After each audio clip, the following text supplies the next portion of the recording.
لقد كان لكم في رسول الله أسوة حسنة كان يرجو الله لمن كان يرجو الله واليوم الآخر وذكر الله كثيرا. صلی علی رسول کریم اما بعد. صحیح بخاری کتاب الایمان باب امور الایمان حدیث نمبر 9. باب امور الایمان کے اندر امام بخاری رحمہ اللہ یہ بات ثابت کرنا چاہتے ہیں کہ ایمان کے اندر اعمال اقرار تصدیق کے ساتھ ساتھ اعمال بھی ثابت ہیں، اور اعمال صرف وہی 5 نہیں جن کا تذکرہ گزشتہ باب کے حدیث میں آیا ہے کہ بنیت اسلام والا خمس سے صرف وہی 5 نہیں ہیں، بلکہ اور بھی بہت سارے اعمال ہیں جن کا ایمان کے ساتھ ربط اور تعلق ہے. تو باب و امور ایمان کے اندر یہی چیز بیان کی. اس ضمن کے اندر جو حدیث امام صاحب لائے ہیں، اب اس سے ثابت کریں گے کہ بہت سارے اعمال ایمان کے اندر شامل ہیں، اور ان اعمال کا تمام کا درجہ ایک جیسا نہیں ہوتا. کسی کے اندر وہ بہت اعلیٰ درجے کے ہوتے ہیں، بعض کے ادنا درجے میں. جب ان امور کا ایمان سے تعلق ہے اور وہ امور تمام میں ایک درجہ کے نہیں ہوتے، تو ایمان بھی ایک درجے کا نہیں ہوگا، ایمان کے اندر بھی کمی بیشی ہوگی. چنانچہ حدیث لائی ہے، قال حدثنا عبداللہ ابن محمد قال حدثنا ابو عامر العقدی قال حدثنا سلیمان بن بلال عن عبداللہ ابن دینار عن ابی صالح عن ابی ہریرہ رضی اللہ عنہ عن النبی صلی اللہ علیہ وسلم قال الایمان بضع و ستون شعبہ والحیاء شعبۃ من الایمان. سیدنا ابو ہریرہ رضی اللہ تعالیٰ عنہ نبی صلی اللہ علیہ وآلہ وسلم سے بیان فرماتے ہیں کہ آپ نے فرمایا الایمان بضع و ستون شعبہ، ایمان کی 60 سے کچھ اوپر شاخیں برانچیں ہیں. بضع ان کا لفظ 3 سے لے کر 9 تک یا 3 سے لے کر 10 تک بولا جاتا ہے، اور ستون 60 کو کہتے ہیں. اس اعتبار سے 63 سے لے کر اوپر 69 یا 70 تک اس کی شاخیں اور برانچیں بنے. فرمایا کہ ایمان کی 60 سے کچھ اوپر شاخیں ہیں. سب اونا کا لفظ بھی آیا ہے کہ 70 سے کچھ اوپر شاخیں ہیں. تو ان روایات کے اندر کوئی تعارض نہیں، بلکہ مختلف مواقع پر آپ نے یہ مختلف چیزیں بیان فرمائی ہیں. ایک وقت میں آپ نے 60 سے اوپر، دوسرے موقع پر 70 سے اوپر. اس سے یا تو کثرت تعداد بیان کرنا مقصود ہے کہ یہ حتمی اور فکس نہیں ہے کہ اتنی ہی شاخیں ہیں، بلکہ یہ عدد کثرت پر دلالت کرنے کے لیے بولا گیا. جیسے ہمارے ہاں بعض عدد جو ہے وہ زبان زد ہوتے ہیں، لیکن اس سے مراد کثرت ہوتی ہے. جیسے ہم کہہ دیتے کہ میں نے آپ کو 50 مرتبہ یہ کہا ہے، میں 70 مرتبہ کہہ چکا ہوں، حالانکہ کہا اس سے کم مرتبہ ہوتا ہے. یہ ایک کثرت تعداد بیان کی جاتی ہے، اور یہ حقیقت بھی ہو سکتی ہے کہ واقعی 60 یا 70 سے کوئی اوپر شاخیں ہیں. تو ان کی تطبیق یہ ہوگی، کچھ تو وہ ہے کہ جو آپس کے اندر ان کا اتحاد ہو جاتا ہے، 2 شاخیں لیکن وہ آ کر آپس میں اکٹھی ہو جاتی ہے. ایک اعتبار سے وہ الگ ہے، ایک اعتبار سے اکٹھی ہے. اگر الگ الگ شمار کی جائے تو 70 سے اوپر، اگر ان کو ایک ہی شمار کر لیا جائے تو پھر 60 سے اوپر شاخیں بڑھ جاتی ہیں. اس میں اعمال کو ایمان کا جز قرار دیا ہے، کیونکہ وہ 60 یا 70 سے اوپر جو شاخیں بیان کی گئی ہیں ان میں سے اکثر کا تعلق اعمال سے ہے. تو آپ نے فرمایا کہ ایمان بضع و ستون شعبہ، ایمان کی جامد چیزیں نہیں، اس کے اندر کوئی اور چیز داخل نہ ہو، بلکہ یہ ایک مرکب چیز ہے، اور اس کی 60 سے بھی اوپر برانچیں اور شاخیں ہیں. اس سے ان لوگوں کو بھی رد کرنا چاہتے امام بخاری رحمہ اللہ، جو کہتے ہیں کہ اعمال کا ایمان میں دخل نہیں، ان کے نزدیک عمل کریں یا نہ کریں، صرف اقرار اور تصدیق ہی نجات کے لیے کافی و وافی ہے، بلکہ وہ تو اس طرح کی مثالیں دیتے ہیں کہ جس طرح کھانا کھانے سے ایمان کے اندر کوئی کمی بیشی نہیں، وہ انسان کی اپنی ایک ضرورت ہے، اسی طرح نماز روزے کی بھی ایمان کے اندر کوئی تعلق کی ضرورت نہیں ہے، وہ ایک اضافی خوبی ہے، ورنہ نجات کے لیے یہ عمل اقرار اور تصدیق ہی کافی ہے۔ گویا کہ لوگوں کو بے دینی کی طرف لے جانے کے لیے، لوگوں کو اعمال سے ہٹانے کا ایک یہ حربہ ہے کہ جب یہ کہہ دیا جائے کہ زبان سے اقرار کر لیا، دل سے تصدیق کر لی، سیدھے جنت میں پہنچ ہی جانا ہے، تو کس کو پڑھیے نمازیں پڑھنے کی، روزے رکھنے کی، حج زکوٰۃ جیسے اعمال کرنے کی، وہ کہیں گے نجات تو ہو ہی جائے گی۔ اور لوگ تو پہلے سستی نجات کے ذریعے تلاش کرتے ہیں کہ عمل کرنا نہ پڑے اور بس صرف کلمہ شریف پڑھنے پر ہی ہماری نجات ہو جائے۔ امام بخاری یہ رد کرنا چاہتے ہیں کہ جس طرح اقرار اور تصدیق لازمی ہے، اسی طرح اعمال کا کرنا بھی لازمی ہے۔ پھر اس سے ان لوگوں کا بھی رد کیا جو یہ اعتراض کرتے ہیں کہ اگر اعمال یہ ایمان کے اندر لازمی ہے، اس کا جز ہیں، تو یہ جو بیان کیا گیا کہ اس کی 70 شاخیں ہیں، تو اگر شاخوں کو کاٹ دیا جائے، کیونکہ اس کو ایک درخت کے ساتھ تشبیہ دی ہے کہ ایسے سمجھو کہ جیسے ایک درخت ہوتا ہے تو اس درخت کی بہت ساری شاخیں ہوتی ہیں، تو وہ لوگ یہ اعتراض کرتے ہیں کہ جب ان کو اس کا جز قرار ایمان کو جز قرار دیا جائے، عمل کو ایمان کا جز قرار دیا جائے، تو اگر جز نہ ہو تو وہ چیز پائی نہیں جاتی، تو اس کا معنی کہ جو عمل نہیں کرتا، مثلا نماز نہیں پڑھتا، روزہ نہیں رکھتا، کوئی اور عمل نہیں کرتا، تو اس کا ایمان ختم ہو جانا چاہیے۔ جبکہ اہل سنت کا عقیدہ یہ ہے کہ جو اعمال کا سستی کی وجہ سے تارک ہے، وہ مسلمان ہے، وہ اسلام سے خارج نہیں، اس کے ایمان کے اندر نقص ہے۔ تو اگر عمل کو ایمان کا جز بنایا جائے تو پھر عمل نہ ہونے کی وجہ سے تو ایمان ختم ہی ہو جانا چاہیے۔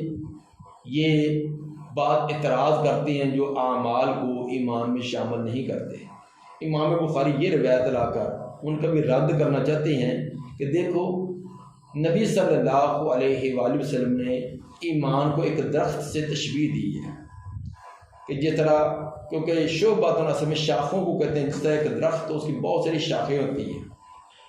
آپ جانتے ہیں درخت کے کچھ اجزاء وہ ہوتے ہیں جو کہ لازمی جز ہوتے ہیں، جن کے بغیر درخت کا وجود نہیں، مثلا جڑ ہے، تنا ہے، یہ لازمی اجزاء ہیں جن کے بغیر درخت کا وجود نہیں ہوتا۔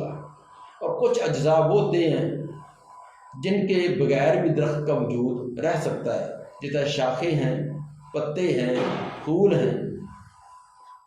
تو ایمان کی بھی مثال دے کر آپ نے یہ بات سمجھا دی کہ ایمان کے کچھ اجزاء وہ ہیں جن کے بغیر ایمان کا وجود نہیں ہے، مثلا اقرار، تصدیق وغیرہ، اس کے بغیر تو ایمان کا تصور نہیں۔ لیکن کچھ ایسے ہیں جن کے بغیر ایمان ہے، لیکن ایمان کا نقص، کمی ضرور ہے۔ اگر وہ کریں گے تو ایمان کامل ہوگا، اگر نہیں کریں گے تو ایمان ناقص اور ادھورا ہوگا، اور ناقص اور ادھورا ایمان اس پر نجات کا دار و مدار خود وضع کر لینا کہ ہمیں اتنا ہی کر لینے سے نجات ہو جائے گی، تو یہ درست، یہ عقیدہ، یہ نظریہ درست نہ ہوگا۔ بہرحال جس طرح درخت کے بعض اجزاء لازمی جز ہوتے ہیں اور بعض لازمی نہیں ہوتے لیکن اس کی حسن، خوبصورتی اور تکمیل کے لیے ہوتے ہیں، بے عین ہی جیسے درخت جو ہے اس کے کچھ اجزاء لازمی ہے، کچھ لازمی نہیں۔ ان جو ایمان کی شاخوں کے بارے میں بیان کیا گیا ہے کہ یہ 60 سے اوپر ہیں، اس بارے میں امام ابن حبان رحمہ اللہ فرماتے ہیں کہ میں نے اس بات کی تحقیق کی تو جو اطاعت والے کام ہیں، جو نیکی والے اطاعت والے کام ہیں، میں نے ان کو احادیث میں سے شمار کیا۔ جب ان تمام کو شمار کیا تو ان کی تعداد 60-70 بڑھ کے اس سے بھی کئی گنا بڑھ گئی، جبکہ حدیث کے اندر تو 60 سے اوپر یا 70 سے اوپر بیان کی گئی ہے۔ پھر میں نے وہ اعمال گننے شروع کیے، تلاش کیے جن پر ایمان کا اطلاق ہے، وہ اعمال، وہ عمل جن پر ایمان کا اطلاع کیا گیا ہے، تو جب وہ احادیث میں نے شمار کیے تو ان کے تعداد 60 سے کافی کم رہے گی۔ پھر میں نے وہی اعمال قرآن سے تلاش کیے کہ جن پر ایمان کے اطلاق ہے، تو وہ ان کی تعداد بھی کم رہی۔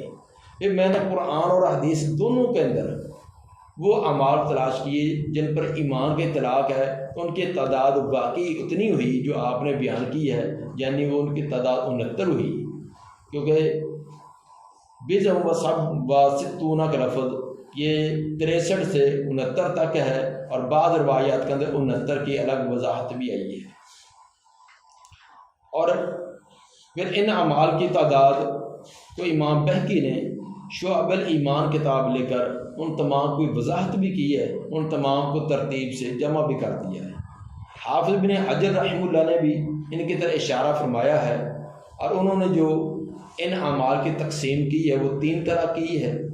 فرماتے ہیں کہ کچھ اعمال ہیں جن کا تعلق قلب سے ہے، دل سے ہے، کچھ اعمال ایسے جن کا دل سے تعلق ہے، ان کی تعداد 24 ہے، اور کچھ اعمال وہ ہیں جن کا تعلق لسان یعنی زبان سے ہے، ان کی تعداد 7 ہے، اور کچھ اعمال ایسے ہیں جن کا تعلق بدن سے ہے، ان کی تعداد 38 ہے۔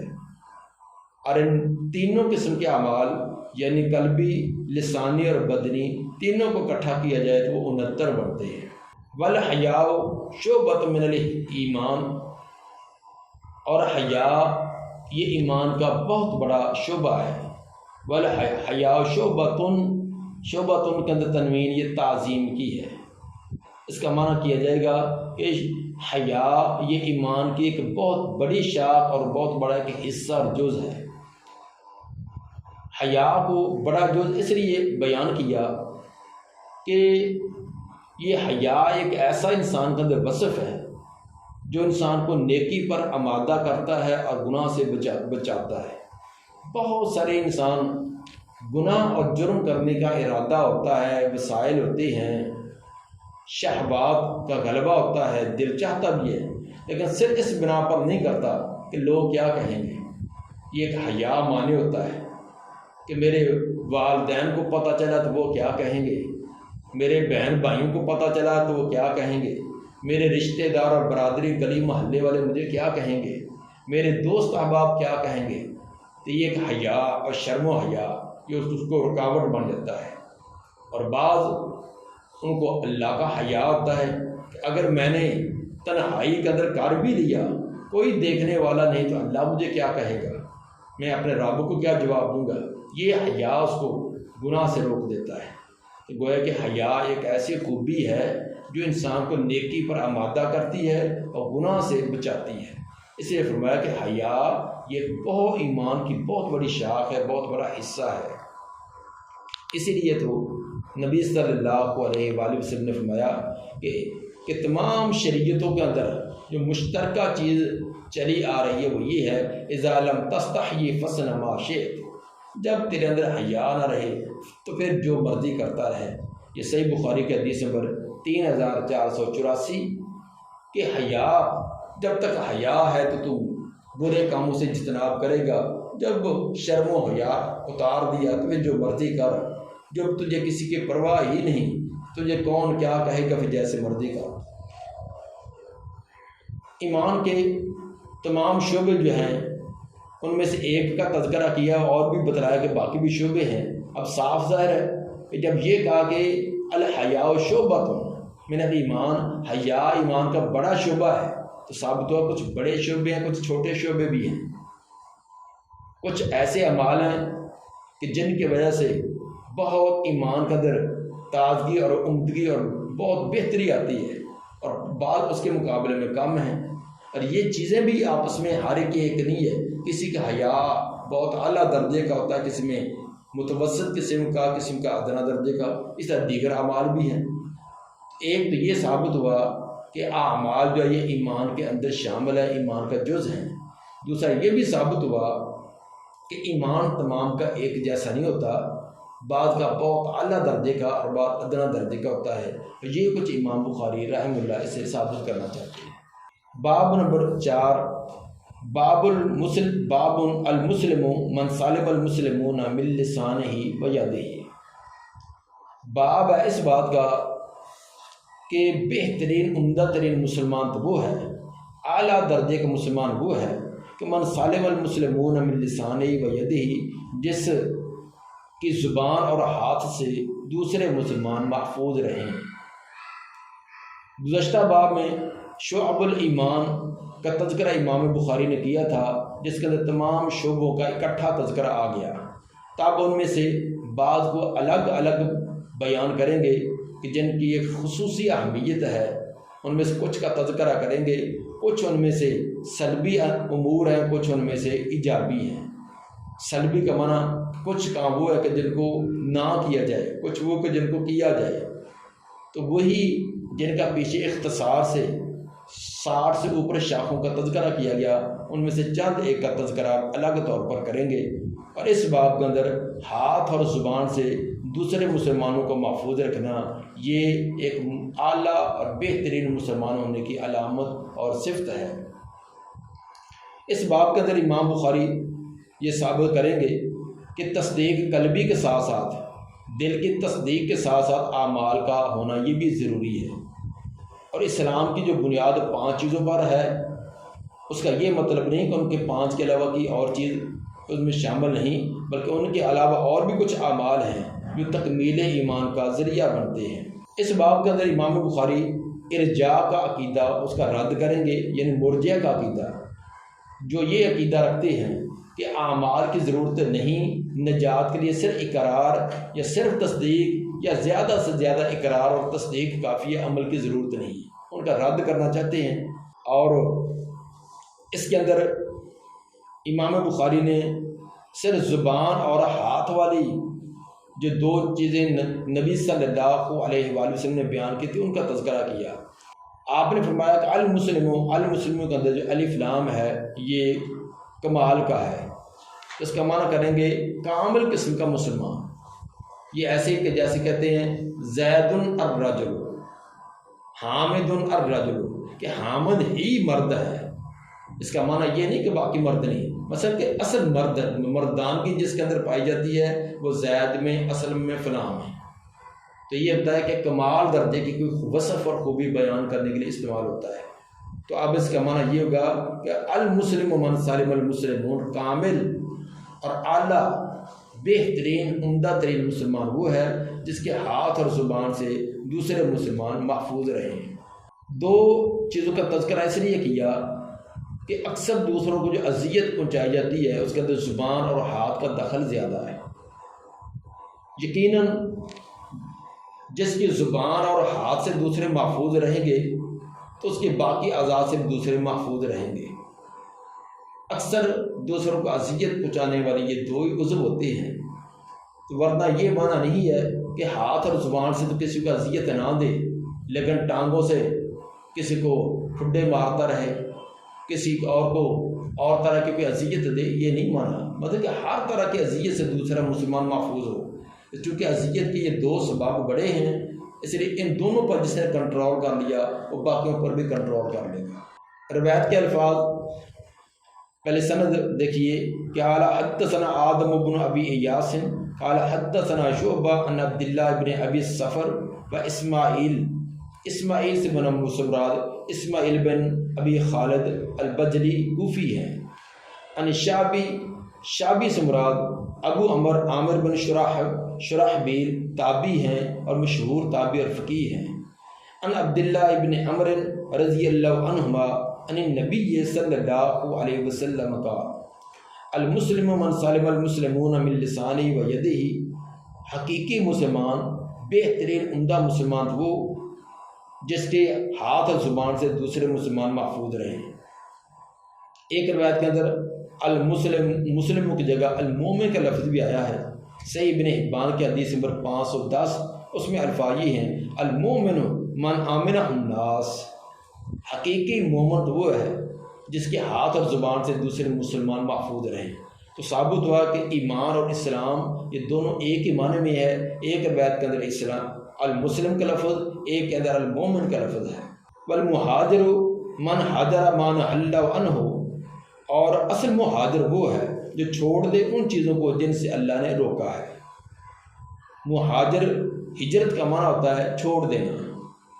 مہاجر کو بھی اس لیے مہاجر کہتے ہیں، وہ اللہ کی رضا کے لیے اپنا گھر، اپنا وطن، اپنا علاقہ چھوڑ دیتا ہے۔ تو ہجرت کا چونکہ معنی چھوڑ دینا ہے، اب اس لغوی معنی کا اعتبار کرتے ہوئے کہا کہ حقیقتاً مہاجر تو وہ ہے، وہ جیسے گھر، علاقہ، مکان چھوڑ کر آیا ہے، اسی طرح ہر برائی والی چیز، ہر جرم اور گناہ والی چیز کو چھوڑ دے۔ جن جن کاموں سے بھی اللہ اس کے رسول نے روکا ان تمام کو چھوڑ دینا، تمام سے اپنے آپ کو بچا لینا۔ اصل ہجرت تو یہ ہے، صرف ایک جگہ چھوڑ کر آ جائے، باقی تمام اعمال اسی طرح، جرائم اسی طرح ہوں، غلطیاں اسی طرح ہوں، تو پھر تو ہجرت کا کوئی فائدہ نہ ہوا۔ کہ جس طرح ظاہری طور پر اپنی علاقے کو، وطن کو، قوم برادری کو چھوڑا ہے، اسی طرح ہر جرم کو، ہر ظلم کو، ہر گناہ کو، ان کو بھی چھوڑ دے۔ اصل مہاجر وہ ہوا۔ اس کے اندر بھی المہاجر کو الف لام جو وہ اکمال کا ہوگا کہ کامل مہاجر وہ ہے کہ جو ہر اس چیز کو چھوڑ دے جس سے اللہ تعالیٰ نے روکا ہے، منع کیا ہے۔ اس طرح ہجرت کی دو قسمیں اہل علم نے بیان کی ہیں، ایک ہجرت عامہ اور ایک ہجرت خاصہ۔ ہجرت عامہ سے مراد کہ تمام ممنوعات کو چھوڑ دینا، عام ہر منع، ہر ممنوع چیز کو چھوڑ دینا، یہ ہجرت عامہ ہے۔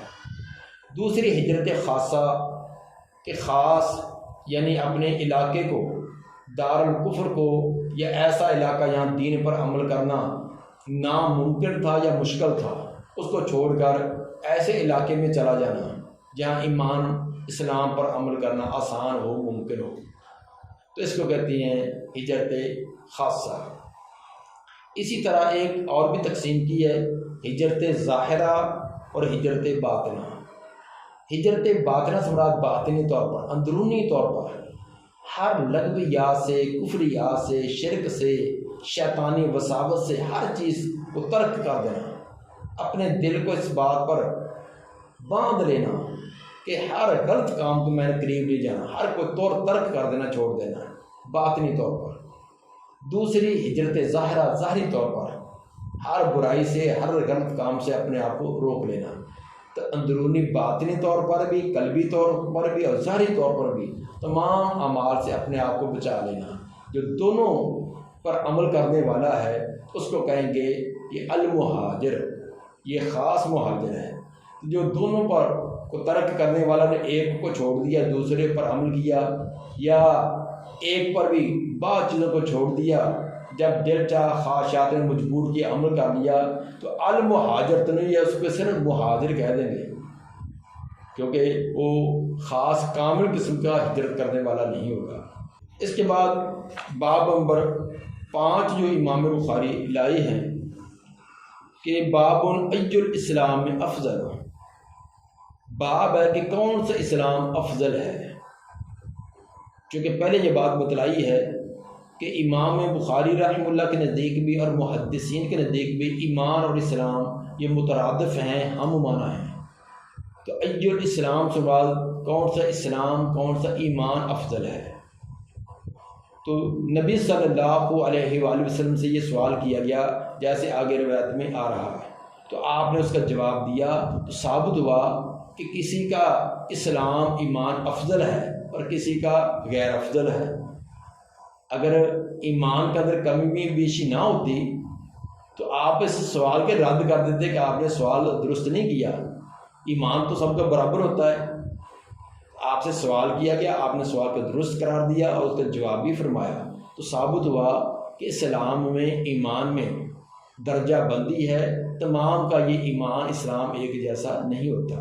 اور اس باب کو قائم کر کے امام بخاری رحمہ اللہ خارجیوں اور معتزلہ کا بھی رد کرنا چاہتے ہیں، جو یہ کہتے ہیں کہ کبیرہ گناہ کا ارتکاب کرنے والے اسلام سے خارج ہیں، کبیرہ گناہ کا ارتکاب کرنے والوں کو اسلام سے کان سے پکڑ کر باہر نکال دیتے ہیں۔ تو امام بخاری ان کا رد کرنا چاہتے ہیں کہ کبیرہ گناہ کا ارتکاب کرنے کے والے کے ایمان اور اسلام کا فرق تو آئے گا، کمزوری تو آئے گی، لیکن اسلام سے خارج نہیں ہوگا۔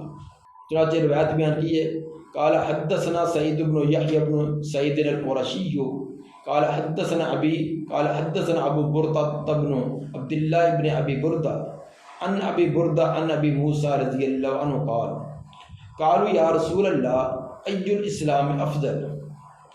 حضرت ابو موسیٰ اشعری رضی اللہ عنہ فرماتے ہیں کہ صحابہ کرام نے سوال کیا اللہ کے رسول ای الاسلام افضل، کون سا اسلام افضل ہے، کون سا اسلام بہترین ہے؟ قال من سالم المسلمون من لسانہ و یدہ، آپ نے فرمایا کہ وہ کہ صحیح سلامت رہے مسلمان اس کے ہاتھ سے اور اس کی زبان سے، جس کی زبان اور ہاتھ سے اس کے مسلمان محفوظ رہیں، اس کا اسلام بہترین ہے۔ یہاں ایک بات ذہن میں رہنی چاہیے، لفظ ایو یہ ہمیشہ مضاف ہوتا ہے اور آگے جس چیز کی طرف مضاف ہو یعنی جو اس کا مضاف ہے ہوتا ہے وہ جمع آتا ہے، لیکن یہاں ایو الاسلام، اسلام کا لفظ واحد ہے۔ یہ لازمی طور پر نحو کے اصول اور قانون کے مطابق یہاں کوئی لفظ محذوف ماننا پڑے گا، تو اصل کے اندر یہاں عبارت بن جائے گی ایو ذوی الاسلام افضل، کون سا اسلام والا افضل ہے۔ اس لیے کہ آپ نے جو آگے جواب فرمایا تھا وہ افضل اسلام والے افراد کا بیان کیا ہے، اسلام کے اعمال کا نہیں بتلایا کہ فلاں فلاں جو اعمال کرے گا، بلکہ اس اعمال کو اپنانے والا۔ فرمایا کہ من سالم المسلمون، وہ سب سے افضل ہے جس کے ہاتھ سے زبان سے دوسرے مسلمان محفوظ رہے۔ تو یقینی طور پر جو سائل کا سوال تھا تو پیغمبر علیہ السلام نے جواب وہی دیا ہے، تو اس کا سوال جب وہ افضل اعمال والے افراد تھے تو آپ نے وہی جواب دیا، اسی لیے یہاں ایو ذوی الاسلام، کون سے اسلام والے افضل، یہ محذوف عبارت ہوگی۔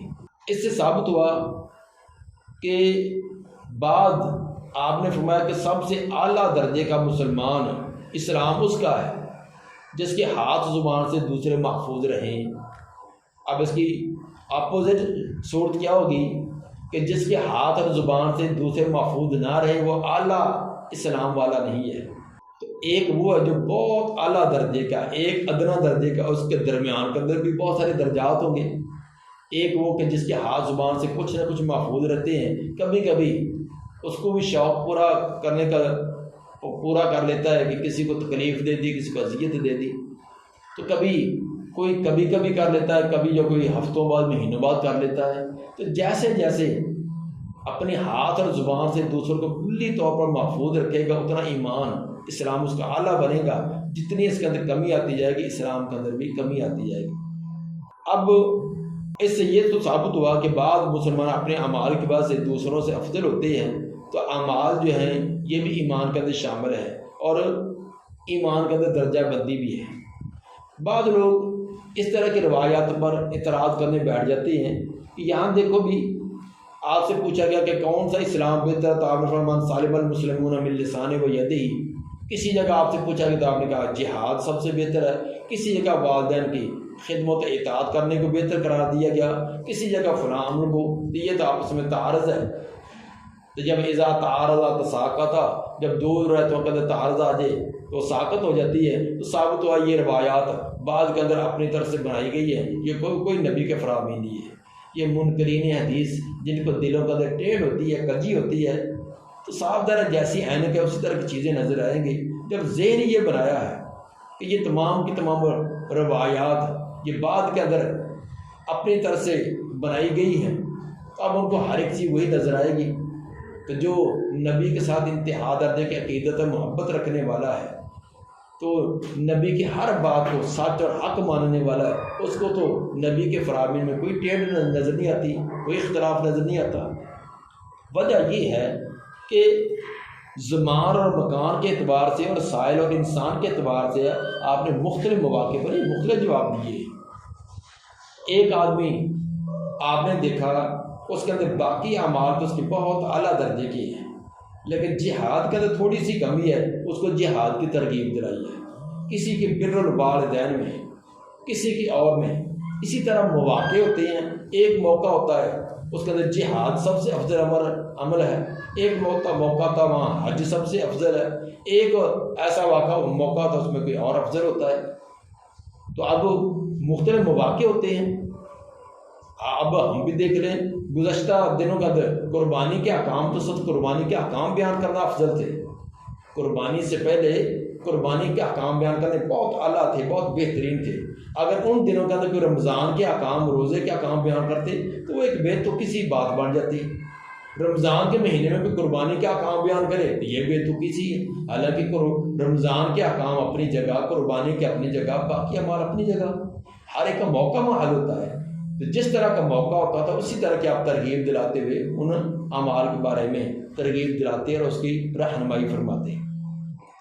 تو اس لیے یہ اعتراض کر کے لوگوں کو دین سے متنفر کرنا کہ دیکھو ایک روایت میں یہ لفظ آ گئے، دوسرے میں یہ آ گئے، فلاں میں یہ آ گئے، اس طرح تو تیری اور میری باتوں میں کسی دن ہم نے کسی بات کو ترجیح دی، کسی دن کسی ترجیح دی.